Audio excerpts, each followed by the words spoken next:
Baik, Assalamualaikum warahmatullahi wabarakatuh. Jadi kami dari kelompok 5 ingin mempresentasikan hasil kerja dari kelompok kami untuk tugas sub CPMK 3 dengan judul Threat Actor Profiling Report, di mana kami di sini menggunakan Threat Actor APT 41. Dan sebelumnya perkenalkan saya Trianti Aulia dengan NIM F5512473. Di sini saya berperan sebagai Threat Intelligence Analyst. Langsung saja kita masuk ke profil dari APT satu itu. Nah, jadi APT satu ini adalah sebuah kelompok ancaman cyber yang dinilai sebagai kelompok kelompok spionase yang mendapat dukungan langsung dari eh, pemerintahan di di China sana. Nah, kemudian eh mereka ini selain melakukan espionase, mereka juga melakukan eh, ya cybercrime dengan tujuan untuk mendapatkan keuntungan secara langsung.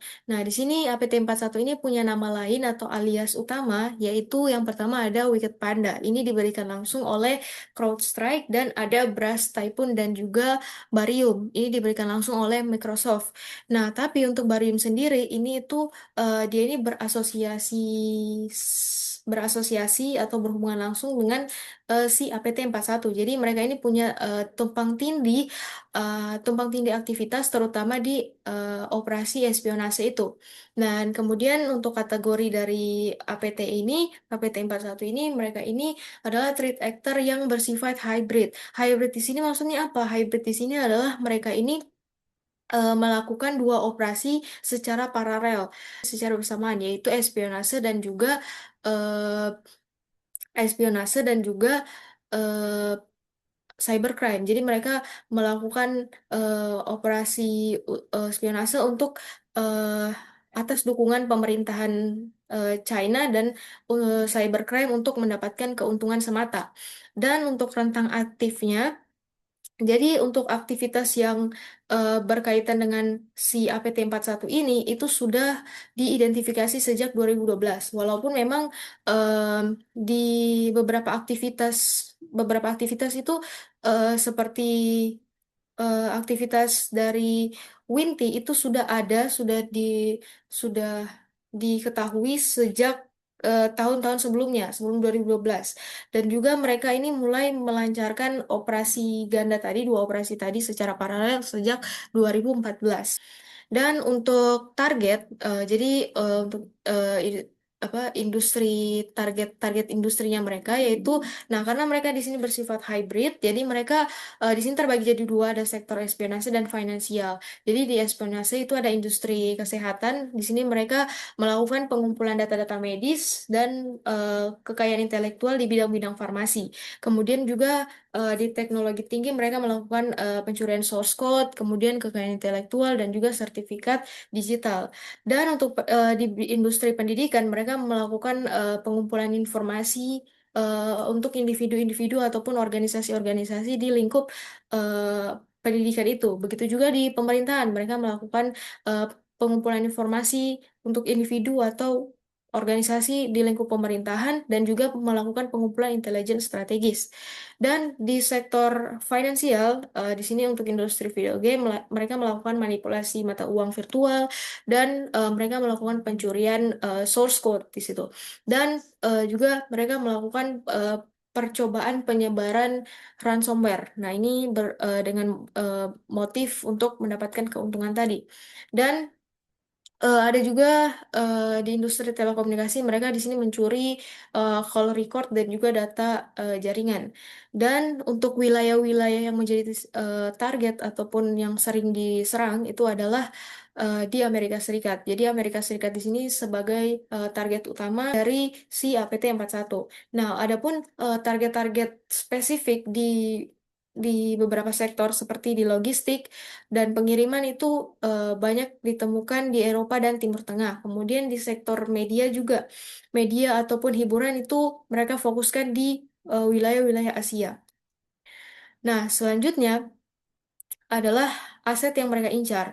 Jadi yang pertama itu aset data. Aset data ini berupa kekayaan intelektual, kemudian ada call record telekomunikasi, dan juga data-data kesehatan. Dan ada juga aset infrastruktur. Jadi di sini berupa akses ke sistem produksi perangkat lunak, kemudian akses ke infrastruktur pemerintahan, dan juga pengintaian. Nah, pengintaian di sini dilakukan dengan tujuan untuk pelacakan individu. Nah, di sini seperti reservasi hotel. Nah, kemudian ada aset finansial. Di sini berupa mata uang virtual, terus ada aset kripto, dan resource-resource yang mereka eksploitasi, manfaatkan untuk mendapatkan keuntungan finansial tadi, seperti ini berkaitan juga dengan ransomware. Dan kemudian ada motivasi dominan. Jadi untuk motivasi dominan dari APT satu ini ada dua, yaitu espionase dan juga finansial. Adapun yang lainnya itu seperti motif ideologis ini tidak dominan karena belum ada sumber yang membuktikan bahwa motif ideologis ini itu dominan. Dan juga untuk motif kompetitif ini dia merupakan motif sekunder, di mana motif sekunder di sini berarti dia adalah termasuk bagian, jadi motif kompetitif ini merupakan bagian juga dari espionase. Untuk espionase ini itu selaras dengan 5 year plans. Jadi mereka selaras dengan rencana pembangunan ekonomi dan geopolitik strategis di China sana. Dan di sini pola penargetannya itu untuk akses data pemerintahan dan juga militer. Dan untuk waktu operasinya ini itu mereka lakukan di jam kerja. Sedangkan untuk finansial ini mereka pola penargetannya itu manipulasi mata uang virtual game, kemudian ada juga tadi operasi yang berorientasi untuk mendapatkan keuntungan, yaitu seperti ransomware. Dan untuk pola waktunya ini bertolak belakang dengan si eh, espionase, di mana untuk eh, pola waktu dari finansial ini itu mereka lakukan di luar jam kerja, seperti itu. Nah, lanjut di tujuan strategis operasional, di mana yang pertama itu adalah pengumpulan intelijen. Di sini mereka melakukan pencurian kekayaan intelektual itu untuk eh, mempercepat inovasi industri nasional dan juga untuk kepentingan nasional. Dan kemudian ada long term persistent. Di sini itu untuk untuk aktivitas lanjutan dari APT satu seperti misalnya pengumpulan data dan juga eksploitasi di tingkat yang lebih lanjut. Dan ada keuntungan ini berkaitan dengan monetisasi. Dan ada pengintaian. Nah, pengintaian ini dilakukan untuk mendapat informasi berupa pergerakan dari individu atau organisasi tertentu. Nah, untuk hubungan antara eh, tujuan ini dengan perilaku dari APT satu. Jadi mereka ini sebagai hybrid actor, mereka punya dua tujuan, yaitu espionase dan juga cybercrime. Dalam konteks espionase, mereka ini melakukan spionase di mana mereka menargetkan sektor-sektor strategis seperti tadi di bidang kesehatan dan juga di pendidikan tinggi. Dan pola penargetannya itu selaras dengan 5 year plans Cina tadi. Di konteks cybercrime mereka melakukan melakukan aktivitas kejahatan cyber itu untuk mendapatkan keuntungan finansial. Nah, jadi eh, kombinasi antara kedua aktivitas ini menunjukkan bahwa batas antara operasi yang berhubungan dengan kepentingan negara dan juga keuntungan finansial atau aktivitas kejahatan itu menunjukkan bahwa batasnya itu tidak selalu jelas seperti itu. Dan kemudian keterkaitan informasi dari saya sebagai threat intelligence analyst bisa digunakan oleh attack pattern analyst untuk mengetahui bagaimana teknik-teknik apa saja yang bisa muncul di meter attack, apa saja yang akan muncul di meter attack, kemudian bisa juga digunakan oleh impact assessor untuk mengukur seberapa besar kebocoran data dan pada kasus atau insiden nyata yang kami gunakan, kemudian bisa juga digunakan oleh mitigation strategis eh, menyusun menyusun mitigasi atau saran keamanan yang tepat. Mungkin cukup sekian dari saya. Apabila ada kesalahan, mohon dimaafkan. Wassalamualaikum warahmatullahi wabarakatuh. Baik, Assalamualaikum warahmatullahi wabarakatuh. Perkenalkan, nama saya Ray Agung, dan NIM F551240068. Nah, di sini saya berperan sebagai attack pattern analyst. Jadi di sini saya akan menjelaskan bab 3 yaitu tentang anatomi operasi kakubis, tentang pemetaan serangan eh, dari grup APT 41. Nah, sebelum kita lanjut ke analisis, perlu kita ketahui juga bahwa Mitre Attack itu adalah sebuah framework yang digunakan untuk memetakan pelaku penyerangan berdasarkan taktik dan tekniknya. Nah, setelah itu kita akan masuk ke apa itu taktik dan teknik. Nah, taktik sendiri bisa diartikan sebagai tujuan. Jadi, taktik adalah tujuan apa yang ingin dicapai oleh penyerang. Dan contohnya tujuan penyerang adalah untuk mendapatkan akses atau mencuri data. Kemudian apa itu teknik? Teknik adalah cara penyerang untuk mencapai tujuannya. Jadi tujuannya contohnya itu menyerang dengan rantai pasok. Atau mungkin kalau dianalogikan bisa seperti tujuan eh, perampokan.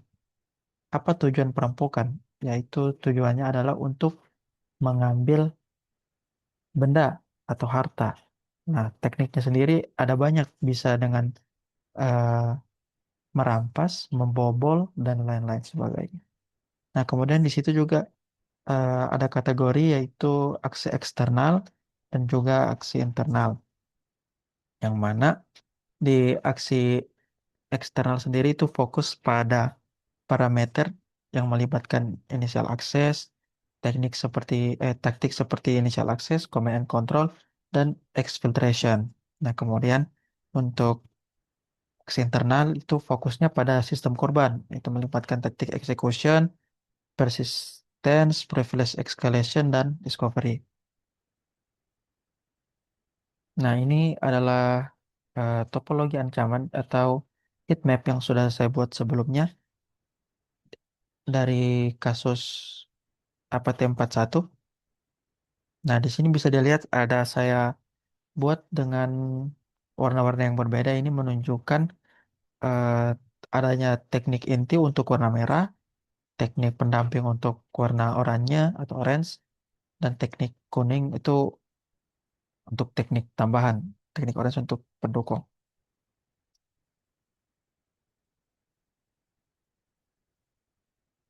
Nah, selanjutnya kita akan masuk ke fase satu yaitu infiltrasi dan eksekusi.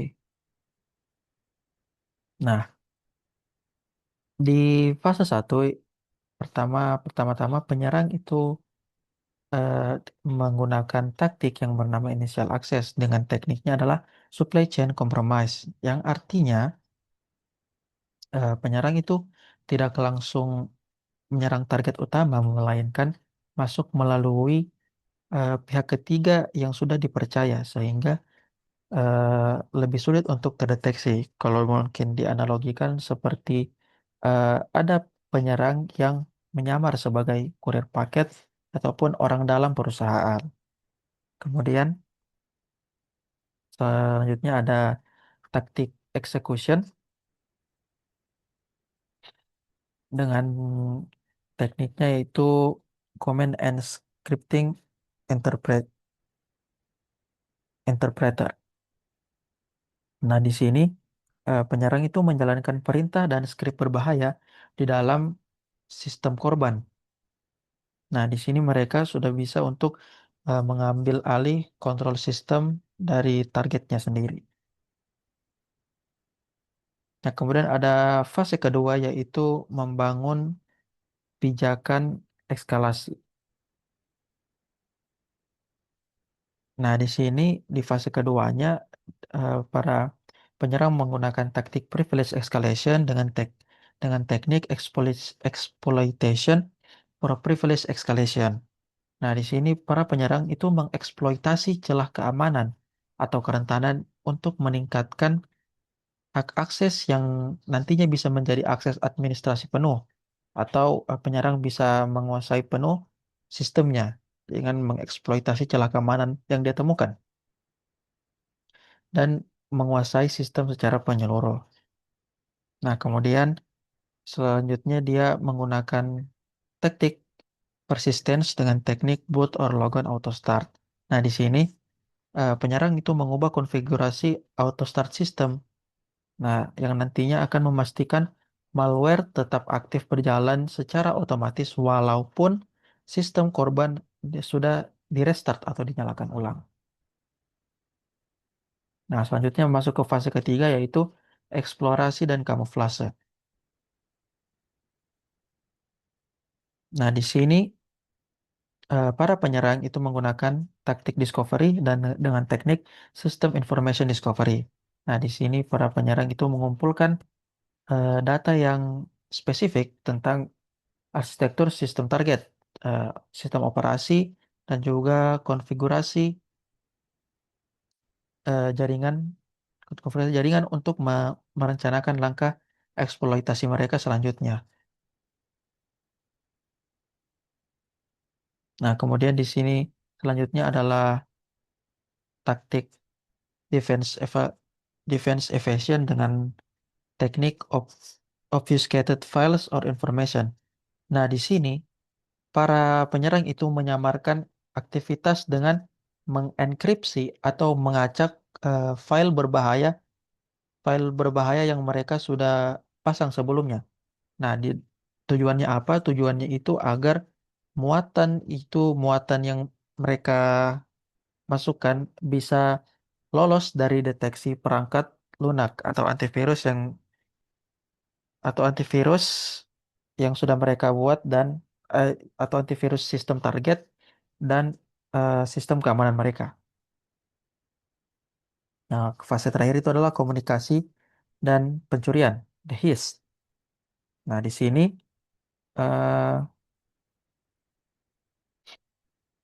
di di sini fase taktik yang digunakan adalah command control dengan teknik application layer protocol.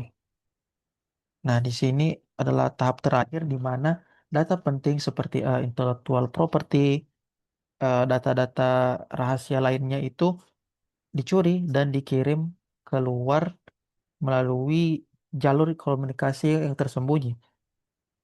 Jalur komunikasi yang tersembunyi sehingga eh, ini mengakibatkan para penyerang hampir sulit diketahui. Nah, di sini penyerang menggunakan protokol web yang terlihat wajar seperti HTTP dan HTTPS agar perintah kendali C2-nya itu tenggelam dalam lalu lintas jaringan yang normal. Nah, di sini juga mereka menggunakan taktik exfiltration dengan teknik exfiltration over C2 channel seperti yang saya bilang tadi. Mereka mencuri dan memompa data rahasia intellectual property keluar jaringan korban menggunakan jalur C2 yang disamarkan. Seperti contohnya itu, kalau dianalogikan mereka membuat pintu rahasia untuk keluar setelah merampok apa yang mereka inginkan. Nah, kemudian di sini ada rangkuman fasenya mulai dari fase 1 sampai fase keempat. Kemudian ada teknik dengan taktiknya masing-masing ada 8 dan kemudian statusnya ada status yang merah untuk inti, yang oranye untuk pendukung dan kuning untuk tambahan.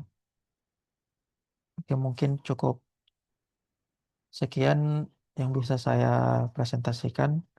Saya serahkan ke teman saya. Oke, baik. Assalamualaikum warahmatullahi wabarakatuh. Perkenalkan, nama saya Wanda Remalia Palu dengan NIM F55124063. Pada kali ini saya akan membahas bab 4, yang mana dengan subtemanya itu studi kasus insiden nyata. Oke, kita langsung masuk saja ke pembahasannya. Oke, di sini saya akan menjelaskan deskripsi insidennya dulu, yang dimana kita memakai insiden kita memakai operation Kukubis, yang dimana ini itu dilakukan oleh kelompok yang bernama APT 41 atau bisa dikenal sebagai dengan kelompok WINTI, yang dimana kelompok ini mereka menargetkan itu perusahaan di sektor energi, bioteknologi, manufaktur, teknologi, dan dirgantara. Yang dimana ini tuh tersebar ke wilayah di Asia Timur, Amerika Utara, dan juga Eropa di bagian barat.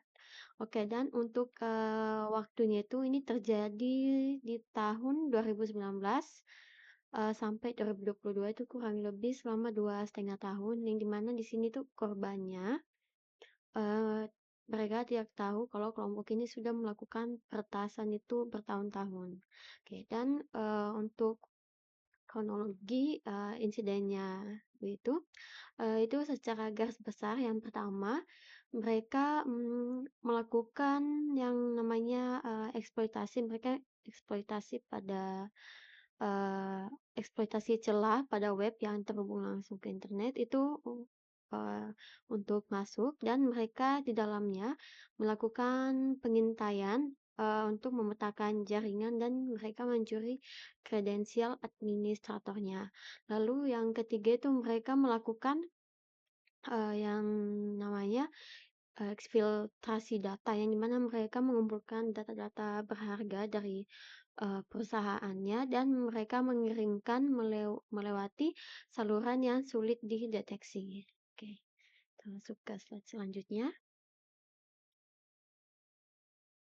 Oke, baik. Dan sekarang kita masuk ke analisis dampak CIA triadnya. Yang pertama itu ada konsep kerahasiaan atau confidentiality, yang dimana di sini itu yang terjadi perusahaannya kehilangan kekayaan intelektual mereka dalam jumlah masif itu sekitar ratusan gigabyte sampai terabyte ya. Dan dimana yang dicuri itu seperti kode sumber, rancangan-rancangan teknologi mereka, blueprints, diagram rahasia, dan lain sebagainya. Yang mana ini dampaknya itu adalah perusahaan kehilangan keunggulan kompetitif mereka dalam pasar global, dan juga semua teknologi hasil riset selama bertahun-tahunnya itu bisa direkayasa dengan pesaing lain begitu. Dan yang kedua itu ada integritas atau keaslian, yang dimana ini itu dia masuk dalam terganggu. Konsep ini juga terganggu karena ada modifikasi yang kompleks itu seperti DLL set loading, ada kernel rootkit bertanda tangan, dan juga ada web shell. Serta yang dimana juga file system dan layanan Windows-nya itu dimodifikasi dan menyebabkan dampak itu ada data dan sistemnya itu tidak dapat sepenuhnya dipercaya lagi, dan juga ada penurunan kinerja karena malware-nya itu bekerja di latar belakangnya gitu. Dan untuk yang ketiga itu ada availability atau ketersediaan, yang dimana di sini dalam operasian kuku di sini sebenarnya tidak ada serangan langsung gitu ke bagian availability atau ketersediaannya, tapi ada dampak tidak langsung secara yang signifikan. Ada dampak yang tidak langsung yang signifikan gitu. Yang pertama itu ada downtime remediasi, yang dimana untuk membersihkan kernel rootkit-nya ini dan juga web shell-nya itu, sistem harus dimatikan yang bisa menyebabkan layanannya itu terhenti. Dan yang kedua itu ada penurunan kinerja seperti yang saya bilang tadi, karena ada malware dan juga schedule task yang bekerja di latar belakangnya, yang dimana ini mengonsumsi CPU dan juga memori. Dan yang ketiga itu ada gangguan operasional, yang dimana tentu saja di sini tim IT-nya itu akan fokus untuk merespons insidennya, yang bisa mungkin mengalihkan mereka dari job desk atau tugas normal mereka seperti itu. Oke, kita masuk ke slide selanjutnya. Oke, dan sekarang kita masuk ke pemetaan teknik ke insiden. Yang pertama itu ada kode T1190 atau nama kodenya adalah exploit public facing applications, yang dimana kelompok APT41 ini memanfaatkan celah keamanan pada aplikasi web yang terhubung dengan internet untuk mendapatkan akses awal masuk ke jaringan korban. Jadi ini seperti pintu masuk utama mereka gitu. Dan untuk kode yang kedua ini terbalik, ini seharusnya yang kedua itu adalah T1059.003 itu adalah Windows command shell yang dimana setelah masuk itu mereka menggunakan command shell Windows untuk menjalankan perintah atau script berbahaya yang dimana ini memungkinkan mereka untuk apa namanya, mengendalikan sistem dari jarak jauh seperti itu. Dan untuk yang ketiga itu ada T1003.002 atau OS credential dumping yang dimana itu mereka menyalin registry HBase-nya untuk mencuri kredensial dari pengguna dan juga administrator yang dimana akan mereka gunakan untuk masuk ke sistem-sistem lainnya untuk melanjutkan lateral movement mereka seperti itu. Dan untuk yang keempat itu ada eh, T1041 yang nama kodenya adalah exfiltration over C2 channel yang dimana ini data yang sudah dikumpulkan itu kemudian dikirim keluar melalui saluran komando dan kendali yang sulit dideteksi oleh perangkat keamanan tradisional seperti itu. Dan untuk korelasi teknik ini dengan dampak CIA itu adalah itu menunjukkan bagaimana teknik-tekniknya ini itu saling mendukung, teman-teman. Seperti contohnya itu ada di kode T1041 tadi yang exfiltrations dan juga kode yang credential ya, yang credential dumping itu mereka tuh terhubung dengan di konsep confidentiality atau kerahasiaan yang mana itu mereka mencuri data dan kredensialnya. Dan untuk kode tadi T1059.003 itu kalau nggak salah itu command shell Windows yang dimana di situ mereka memodifikasi yang dimana ini masuk ke konsep di integritas.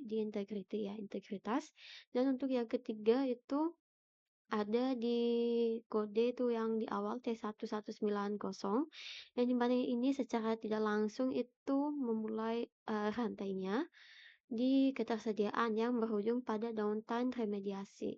Oke, seperti itu. Dan oke, sekian penjelasan pada bab 4 dari saya, Wanda Remalia dengan NIM F55124063. Terima kasih.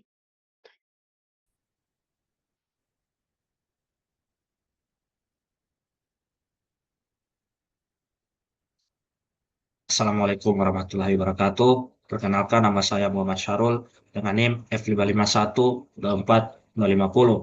Selanjutnya, saya akan masuk ke bab 5, yaitu bagian mitigasi atau strategi pertahanan terhadap ancaman dari APT41. Kalau pada bab sebelumnya sudah dibahas bagaimana pola serangan dan teknik yang digunakan Attack-Care, di bagian ini fokusnya itu berubah, yaitu bagaimana organisasi dapat membangun sistem pertahanan yang mampu mencegah, mendeteksi, dan membatasi dampak dari serangan tersebut.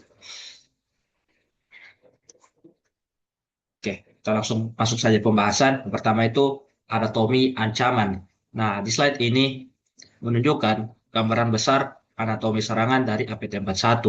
Nah, serangan APT41 itu tidak terjadi dalam satu langkah, tetapi terdiri dari beberapa fase, mulai dari infiltrasi awal, pergerakan lateral di dalam jaringan, hingga eksfiltrasi data. Nah, karena sifatnya itu multifase dan terstruktur, jadi mitigasi yang digunakan juga tidak bisa berdiri sendiri. Nah, maka pendekatan pertahanan harus mencakup seluruh siklus serangan, bukan hanya mencegah akses awal saja. Lanjut di titik masuk, eksploitasi aplikasi dan supply chain. Nah, pada fase awal, Attack-Care biasanya masuk melalui aplikasi publik atau rantai supply chain. Artinya, kelemahan itu tidak selalu berasal dari sistem internal, tetapi bisa berasal dari vendor pihak ketiga.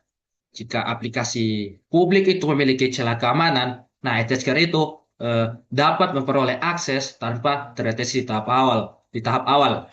Nah, oleh karena itu, area ini menjadi prioritas pertama dalam mitigasi. Lanjut, termasuk di ancaman internal. Setelah berhasil masuk, attacker akan menjalankan malware dan mempertahankan aksesnya. Nah, teknik seperti web shell atau auto start memungkinkan malware itu tetap aktif bahkan setelah sistem di restart. Nah, di tahap ini, organisasi itu sering tidak sadar kalau sistemnya itu sudah dikendalikan dari dalam. Selanjutnya, pengambil alihan kontrol. Langkah berikutnya adalah eskalasi hak akses. Nah, APT41 itu biasanya mencuri kredensial administrator agar dia itu dapat bergerak bebas di dalam jaringan. Nah, jika manajemen akses itu longgar dan tidak menerapkan prinsip least privilege, satu akun saja yang bocor dapat membuka akses ke seluruh sistem organisasi. Oke, kita lanjut. Titik buta sistem. Nah, pada tahap ini, attacker itu mulai melakukan komunikasi keluar jaringan dan mengirimkan data. Nah, permasalahannya di sini, lalu lintas tersebut sering terlihat seperti aktivitas normal, sehingga sistem monitoring tradisional itu gagal mendeteksi anomali. Nah, inilah yang disebut titik buta keamanan jaringan. Lanjut, kegagalan deteksi. APT41 juga menggunakan teknik obfuscation dan masquerading untuk menyamarkan aktivitasnya. Jadi malware itu dibuat menyerupai proses sistem biasa sehingga deteksi berbasis signatur itu menjadi tidak efektif. Nah, oleh karena itu pendekatan deteksi modern harus melihat perilaku, bukan hanya file dari malware. Oke, lanjut.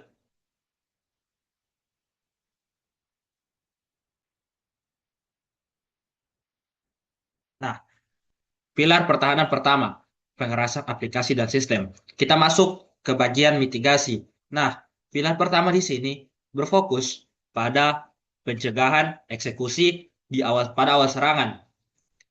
Nah, sistem itu harus diperkuat melalui secure development, audit vendor, serta application whitelisting agar program itu tidak dikenal dan tidak dapat dijalankan. Dan selanjutnya, pilar pertahanan kedua, restriksi identitas dan autentikasi. Nah, pilar kedua di sini berfokus pada perlindungan identitas pengguna. Nah, implementasi least privilege dan multifaktor authentication menjadi kontrol utama karena sebagian besar operasi APT itu bergantung pada pencurian kredensial. Nah, bahkan jika password bocor, attacker tetap tidak dapat langsung mau mengambil alih sistem atau bisa mengambil alih sistem. Lanjut, pilar pertahanan ketiga, segmentasi dan deteksi aktif. Oke, pilar ketiga di sini menekankan pembatasan pergerakan attacker. Network segmentation dan pendekatan zero trust membuat jaringan itu terbagi menjadi beberapa zona. Nah, sehingga attacker tadi itu tidak bisa mau bergerak bebas. Nah, selain itu, IDR berbasis perilaku digunakan untuk mendeteksi aktivitas mencurigakan secara real time. Oke, matriks simetri ancaman versus pertahanan. Nah, di slide ini menunjukkan pemetaan langsung antara teknik APT41 dengan mitigasi mitra attack. Artinya, setiap kontrol keamanan dipilih secara spesifik. Untuk apa? Untuk menutup celah yang benar-benar digunakan oleh attacker tadi. Jadi, bukan sekedar menambahkan tools keamanan secara acak. Lanjut. Arsitektur pertahanan terpadu, defense in depth. Oke, jadi seluruh pilar pertahanan kemudian digabungkan menjadi konsep defense in depth. Jadi sistem keamanan itu dibangun dalam beberapa lapisan yang saling mendukung. Nah, jika satu lapisan gagal, lapisan lain yang tadi dibangun lapisan lain yang dibangun tadi masih mampu mendeteksi atau menghentikan serangan. Nah, pendekatan ini membuat setiap pergerakan lateral dari APT-41 menghadapi banyak hambatan sekaligus. Oke, sebagai kesimpulan, strategi mitigasi yang dirancang berfokus pada tiga hal utama. Yang pertama, pertahanan berbasis teknik nyata APT-41 melalui framework mitra attach. Yang kedua, perlindungan menyeluruh pada seluruh kill chain serangan. Dan ketiga, transformasi keamanan dari pendekatan reaktif menjadi proaktif. Jadi dengan strategi ini, organisasi itu tidak hanya mencoba mencegah serangan, tetapi juga membangun ketahanan sistem secara berkelanjutan. Demikian penjelasan bagian mitigasi dari kelompok kami. Jadi strategi yang diusulkan, semoga strategi yang diusulkan diharapkan mampu memberikan pendekatan pertahanan yang lebih terstruktur terhadap ancaman APT-41. Saya Muhammad Syarul, terima kasih.